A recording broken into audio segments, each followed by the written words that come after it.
Bible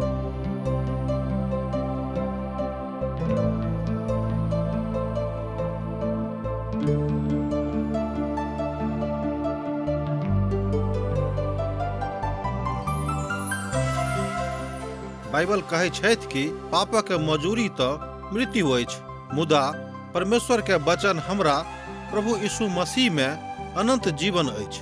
हम सब एहन काज करै छी जे परमेश्वर के अप्रसन्न करै छी, जे हमरा के सजा दिलाबऽ के पात्र बनाबै छै।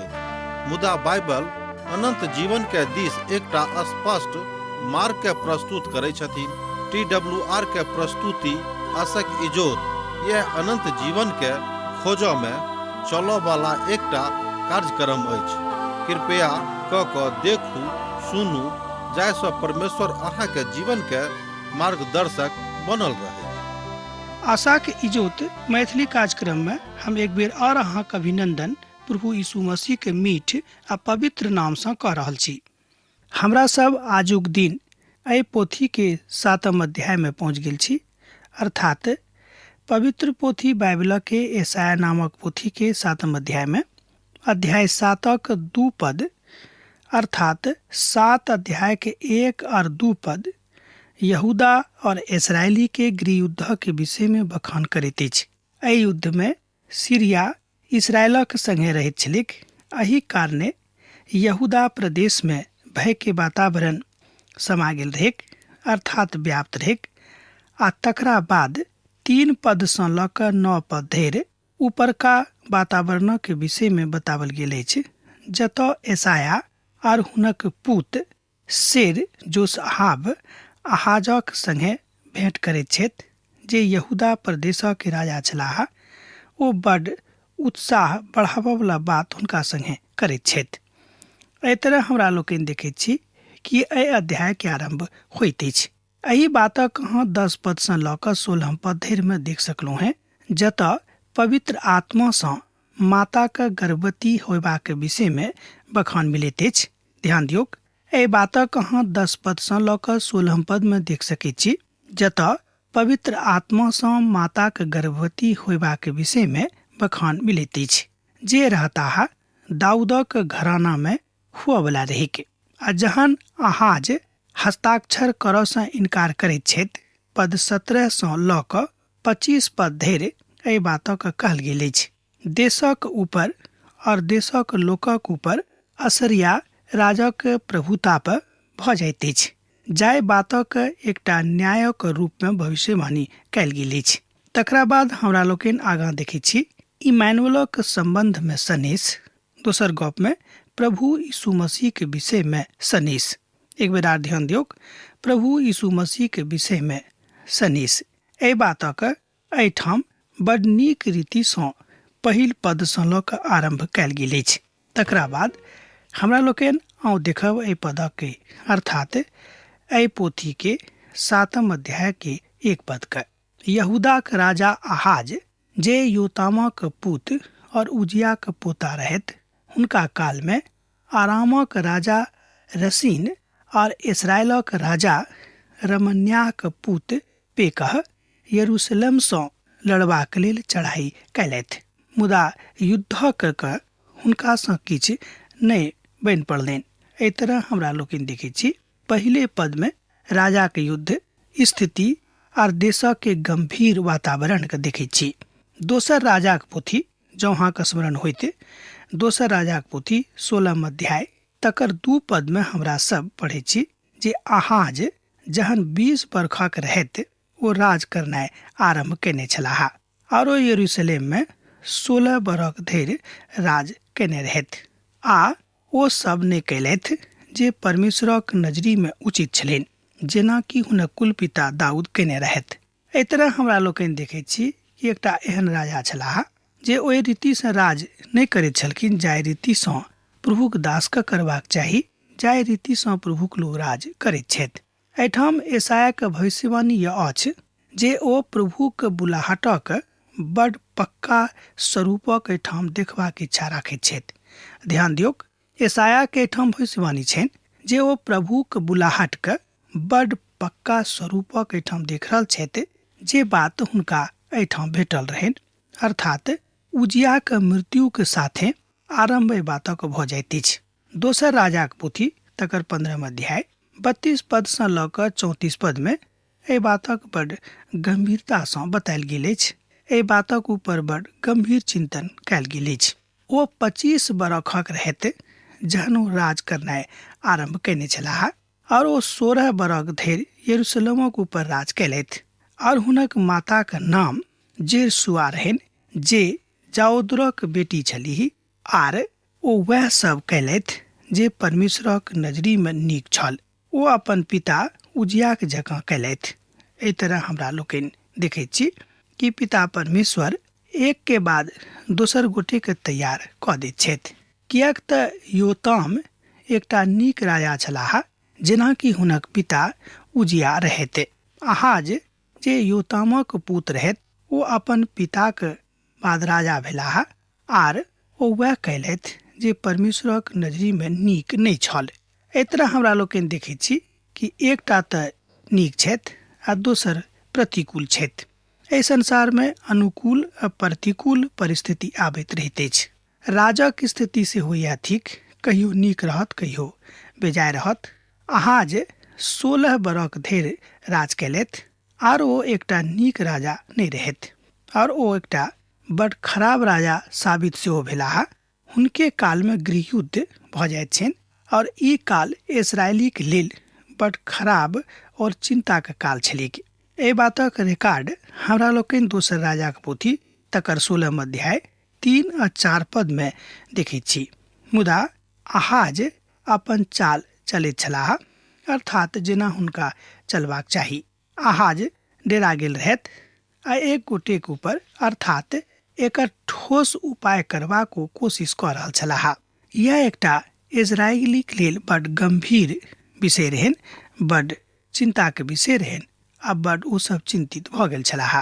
ओ अपन उत्तरी सिरा में सीरिया के राजा के संगे समझौता कने रहैत, आ यह काज बड़ नीक नहि छल। आ जहन दाऊदक घराना के ई समाद भेटलनि जे आरामी सब एप्रेमी सब सँ संधि कने छथि, तहन हुनक और हुनक प्रजाक मोन सेहो एहन काँप उठलनि जेना बनक गाछ बियारक बहला सँ काँपि उठैत अछि। एहि बातक हमरा लोकनि पद 2 में देखैत छी। आहाज परमेश्वरक आशीषक आशा नहि दऽ कऽ मुदा मनुखक ऊपर ओ आशा राखैत छथि, और यह बात हुनका से एकटा बड़ पैघ गलती भऽ गेलनि। राष्ट्रक ऊपर ओ राखैत छलखिन, कोनो बात नहि, मुदा मनुखक ऊपर बेसी आशा रखनाइ उचित बात नहीं थिक। जे रियानक संगे समझौता जे सीरियाक राजा रहे तो कऽ लेलनि। यह बात हमरा लोकनि देखैत छी कि मनुख का बहुत बेर हुनक कमजोरी दोसर दिस अर्थात पापक दिस लऽ जाइत अछि। एहि बातक हमरा लोकनि एना बुझि सकैत छी अपना गमक हिसाबे। मान लियो अहाँके जिंदगी में एहन तकलीफ आबि गेल जेकर निदान अब अहाँके लग में नहीं अछि, मुदा केओ आबि कऽ अहाँके बाजलक कि यौ एहि बातक निदान अमुक भाई लग छनि, मुदा हुनका ऊपर विश्वास कऽ कऽ अहाँ निदान खोजबाक लेल अमुक भाई के लग गेलिए, जिनका विषय में ओ आबि कऽ अहाँ बतौने रहथि, जे अहाँके संबंधी छलाह, अहाँके शुभ चिंतक रहथि। मुदा ओ आदमी जे अहाँके कहलक अहाँ मान लेलिए, ई बात नीक नहि, कियाक तऽ यह बात मनुख के कमजोर कऽ दैत अछि। आ मान लियो अहाँ जँ वह कऽ देलिए और वैसे अहाँके घाटा भऽ गेल, तहन ऐसे दूटा बात हैत। एक तऽ अहाँके घाटा भेल, आ दोसर अहाँके जे व्यक्तित्व छल, अहाँके जे मनुखत्व छल, अहाँके जे छवि छल, सेहो बर्बाद भेल। एहि तरह अहाँ मनुख ईश्वर दोनों के नजरी में खसि पड़लहुँ हैं। यह गलती हुनको से भेलनि। इस्राएलक राजा पेकह जे इस्राएलक राजा छलाह, हुनका आ हुनक लेवक लेल डेरा देने रहे। पहिने अर्थात भूतकाल में सीरिया और इस्राएल दोनों यहूदा के छीनबाक प्रयास केने रहथि, मुदा ओ नहि एहि बातक कऽ सकलथि, कियाक तऽ हुनक बस में ई बात नहि रहनि। एहिठाम व्यक्तिगत अर्थात एके बातक प्रयास कयल गेल अछि, मुदा आहाज एहि बातक तऽ करबाक प्रयास कऽ रहल छलाह जे ओ यरूशलेमक ऊपर कब्जा कऽ लेलथि। मुदा ई बात सेहो सत्य छल जे आहाज ईश्वरवादी राजा नहीं रहत, कियाक तऽ परमेश्वर एखनो नहीं चाहैत छथि जे यहूदाक लोग दासत्व में जायके। एहिठाम देखियो परमेश्वरक यह इच्छा रहन कि यहूदाक लोग दासत्व में नहीं जायके। मुदा अहू ठामक राजा अर्थात यहूदा प्रदेशक राजा सेहो ईश्वरवादी नहीं रहत, ईश्वर सँ डराव वाला नहीं रहत। जेना कि इतिहास बताबैत अछि जे यहूदा दासत्व में नहीं जा सकै छै, मुदा बहुत सैकड़ बरखक बाद अर्थात बहुत सैकड़ा बरखक बाद ओ सब एक काल में गेलाह, अर्थात हुनका सभक जिंदगी में ई दुखद घटना घटलनि जे ओ सब बेबीलोनक दासत्व में चलि गेलाह बा जाय वाला छलाह। तहन प्रभु ईसाया से कहलनि, अपन पुत सरिया सुबक लऽ कऽ धोबी के खेतक सड़क सँ दुगुना ऊपरका पोखरी के बगल में जाकर सिरा पर आहाज सँ भेंट करबाक लेल जाऊं। ए बातक हमरा लोकनि पद में 3 में देखै छी। कियाक तऽ परमेश्वर यहूदाक राजा के दासत्व में पठाबक इच्छा नहीं राखैत रहैत।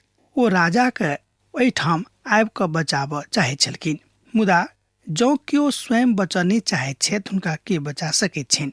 जाहिसँ ओ एहि बातस लऽ कऽ राजा के संगे एहिठाम एहि तरहक समझौताक गप करैके। तऽ परमेश्वर यशायाह सँ कहलनि जे जाकऽ आहाज सँ भेंट करू। एहि तरह हमरा लोकनि देखै छी कि गप बड्ड गंभीरता के साथ आगाँ जा रहल अछि। एहिठाम एहि विधाक ऊपर बहुत बातक ध्यान देवल गेल अछि। पहिल यूहन्नाक पोथी में हमरा लोकनि ई बातक देखै छी, तकरा बाद यूहन्नाक पोथी तकर 15 अध्याय आ तकर 3 पद में सेहो एहि बातक देखै छी। परमेश्वर एहि रीति सँ कथा कह रहल छथि, तैं ई कोनो असामान्य घटना नहीं छल। दोसर गप एना बुझि सकै छी कि जिंदगी में दुख भेनाइ, जिंदगी में कष्ट भेनाइ, जिंदगी में बीमारी भेनाइ, जिंदगी में गरीबी भेनाइ ई कोनो असामान्य घटना नहीं थिक। मनुखक जिंदगी में ई सब घटना भऽ सकै छै। ई सबटा बात मनुखक जिंदगी में आबि सकै छै। आ ई सबटा बात राजा जँ वहाँ छी तऽ राजोक जिंदगी में ई बात आबि सकै छै। राजेटाक ने राजक जिंदगी में, राष्ट्रक जिंदगी में सेहो ई बात भऽ सकै छै। एकर अर्थ ई नहीं भेल कि मनुख वा राष्ट्र परमेश्वर के बिसरा देके। कियाक तऽ जतऽ यशायाह आहाज सँ भेंट करबाक लेल जा रहल छलाह ओ बड्ड रुचिकर स्थान छल। एहि बातक बड्ड अद्भुत आत्मिक अर्थ लगावल जा सकै छै। यशायाह के बाजल गेलनि जे ओ अपन पुत सहुर आजक लऽ कऽ अपना संगे लऽ लेब आ तकरा बाद अहाँ ओतऽ जाकऽ हुनका सँ गप करबनि। मुदा ई तऽ किछु ओ नहीं बजलाह, बा ई कोनो ई बात नहीं छल जे बातक ओ नहीं कह सकैत रहैत। जन हमरा सब हुनक दोसर पुतक संगे अध्याय 8 में जायब तऽ देखब कि हमरा सब हुनक पहिल पुतक विषय में जानकारी पायब। एहिठाम हमरा लोकनि देखै छी ई शहर जायुबक अर्थ होइत अछि एक गोटे घुरि कऽ औताहा। एहि शब्दक अर्थ होइत अछि जे एक गोटे घुरि कऽ औताहा। एकर अर्थ यह भेलै कि हुनक एक पुत ओतऽ गेलाह गप करबाक लेल आ दोसर पुत घुरि कऽ आबैत छथि। दोसर गप में एहिठाम एहि शब्दक बहुत घनघोर आत्मिक अर्थ अछि, बहुत गंभीर अर्थ अछि। अर्थ यह थिक सोच गप में कि परमेश्वर चाहैत छथि कि अहाँ घुरि कऽ प्रभु के शरण में आबि जाऊं। एम्हर उम्हर नहीं ताकियो, मनुखक ऊपर भरोसा नहीं करियो, मुदा हमरा ऊपर भरोसा करू आ घुरि कऽ हमरा बाड़ी में चलि आऊं। रुचिकर बात यह अछि जे परमेश्वर सैद घड़ी अहाँके स्मरण राखैत छथि। परमेश्वरक व्यक्तित्व में अहाँ बनल रहैत छी सैद घड़ी असर्वदा। घुरि कऽ आबे के आवश्यकता यह थिक कि ओ सच्चा छथि, ओ अहाँके धोखा कहियो नहीं देथिन।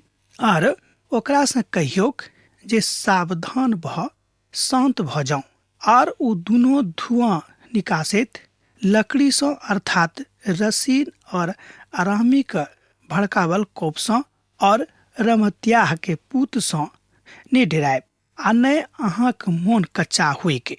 एहि तरह हमरा लोकनि देखै छी कि परमेश्वर हुनका उत्साहित कऽ रहल छथि कि अहाँके मोन छोट नहीं हुए, अहाँके मोन कच्चा नहीं हुए के। कियाक तऽ आरामी सब और समन्याह के पूत समेत ए प्रेमी सब ई बाजि कऽ अहाँके प्रतिपक्ष में कोनो बुरा काज नहीं कऽ सकैत छथि। ठान ओ बहने नेने छथि मुदा ओहि काज नहि कऽ सकैत छथि।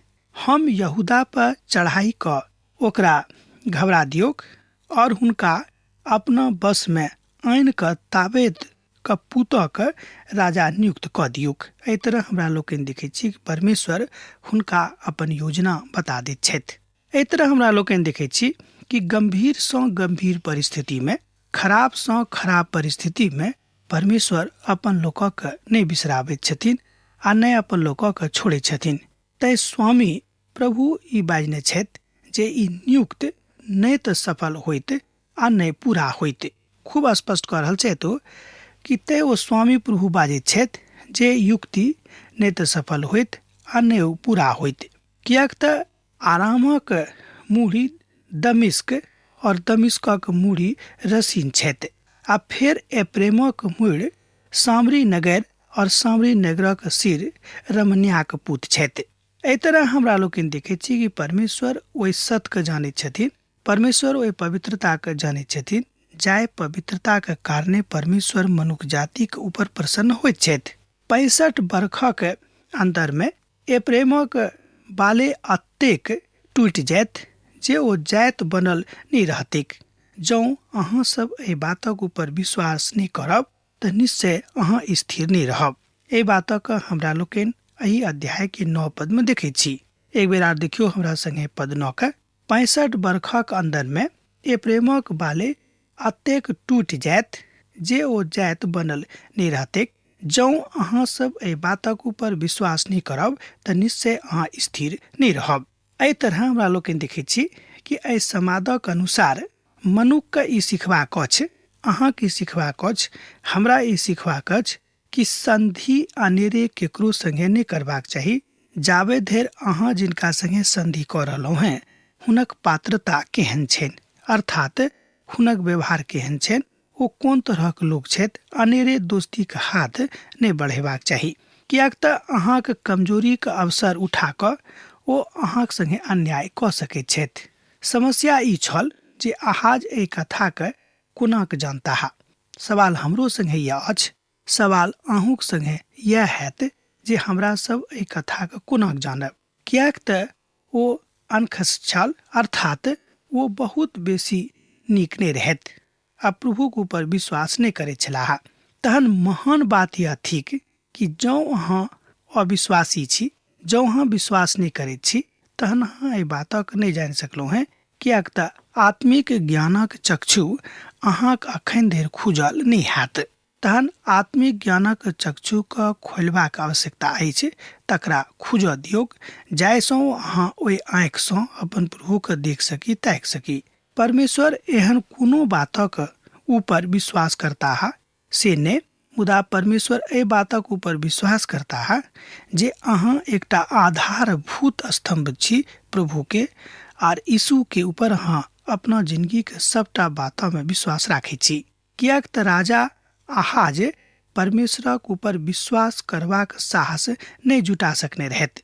प्रभु अपन बातक एखनो साबित करबाक लेल तैयार छथि, मुदा जँ अनुग्रहक बात हुनका जीवन में काज नहीं करतिक तहन प्रभु कोना के हुनका संगे काज कऽ सकैत छथि। अब आगाँ हमरा लोकनि देखब 10 और 11 पद में तऽ एहि बातक आख्यान ओतो भेटैत अछि।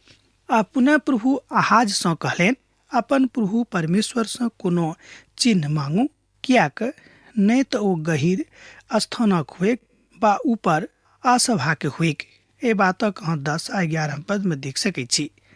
परमेश्वर जानैत रहथि जे आहाजक विश्वास नहीं छनि आरो राजा के विश्वास दियाबऽ चाहैत रहथि, मुदा आहाज किछ नहीं जानैत रहथि। तैं ओ एहि तरहक चिन्ह प्रभु सँ मांगे के साहस कऽ देलनि। हमरा सबके काज नहीं करबाक अछि। आजुक दिन में एहि तरहक बहुत लोग छथि। ओ बजताह कि जँ अमुक काज हमर भऽ जायत तहने हम प्रभु के ऊपर विश्वास करबनि, अन्यथा हम नहीं करबनि। आहाज कहलनि, हम नहीं मांगऽ वाला छी और हम प्रभु के परीक्षा नहीं करब।